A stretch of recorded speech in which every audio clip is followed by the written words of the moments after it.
আজ প্রথমবারের মতো দেখলাম দুধি নদী, যা মধ্যপ্রদেশের রাজগড় জেলায় অবস্থিত। এই নদীর উপর দিয়ে রেল ব্রিজও রয়েছে।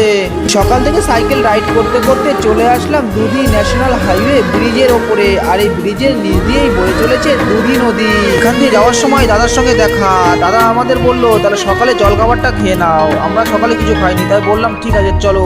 তারপরে চলে আসলাম এই একটা হোটেলে। আর হোটেলে প্রবেশ করতে করতে দেখতে পেলাম ভারত মার একটা ছবি। সকাল সকাল হোটেলে প্রবেশ করেই দেখতে পেলাম পোহা। আর পোহা হচ্ছে মধ্যপ্রদেশ সবথেকে ফেভারিট জলখাবার সকালের। আর পোহাই আমরা খাচ্ছি এখন। এখান থেকে বসে বসে দেখতে পেলাম নন্দী মহারাজ বাইরে দাঁড়িয়ে রয়েছে। বাইরে বেরিয়ে এসে আমাদের ব্যাগ থেকে আলুটা বের করে নন্দী মহারাজকে দিলাম। আজ প্রথমবারের মতো মধ্যপ্রদেশে দেখতে পেলাম হরিণ। আর এই দেখো কত সুন্দর, এটা কিন্তু বড় হরিণ না, এটা বাচ্চা হরিণ। এখন আমরা আছি গুনা থেকে 99 কিলোমিটার দূরে। এখানে দেখতে পেলাম ব্রিজের ওপরে আমাদের জাতীয় পতাকা উঠছে।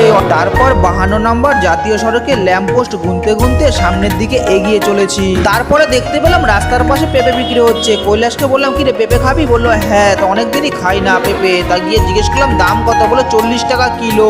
তাই এই পেঁপেটা নিলাম। আর এই পেঁপেটার দাম বললো 70 টাকা। তারপরে দাদা জিজ্ঞেস করলো কোথা থেকে এসছো? আমরা বললাম কলকাতা থেকে। তা বললো কোথায় কোথায় যাচ্ছে? আমি বললাম 4 ধাম 12 জ্যোতির্লিঙ্গ সম্পূর্ণ ভারত। তারপর দাদা বললো কোনো প্রসাদ রয়েছে কোনো ধামের? আমি বললাম হ্যাঁ আছে, উজ্জৈন মহাকালের প্রসাদ রয়েছে। বলে ঠিক আছে আমাকে দাও। তারপরে প্রসাদের বাক্স আমি খুলে দাদাকে প্রসাদ দিলাম। তারপর আমরা আবারও সাইকেল রাইড করছি। আর এখন আমরা রয়েছি বাবরা শহরে। আর সেই শহর দিয়েই যাচ্ছি। আর সামনে প্রচণ্ড জ্যাম। আর জ্যামের মধ্যে আমি আটকে গেছি। আর এই ভাইদের সঙ্গে দেখা হলো। ভাইরা বললো জয় শ্রীরাম, আমিও বললাম জয় শ্রীরাম। তারপর ভাইরা আমার মোবাইলের আইডি নিল। ভাইদের সঙ্গে কথা বলে কিছুক্ষণ এই জ্যামের মধ্যে দাঁড়িয়ে রইলাম। তারপরে জ্যামটা যেই কাটলো তারপরে বেরিয়ে আসলাম। বেরিয়ে আসার পর একটা দোকানের সামনে বসলাম। তাই এখানে বসে এখন আমরা এই পেঁপেটা খাবো। তা বন্ধুরা এই ভিডিওটা এখানে শেষ করলাম। আবার দেখা হচ্ছে অন্য কোনো ভিডিও অন্য কোনো এপিসোডে। হরে কৃষ্ণ।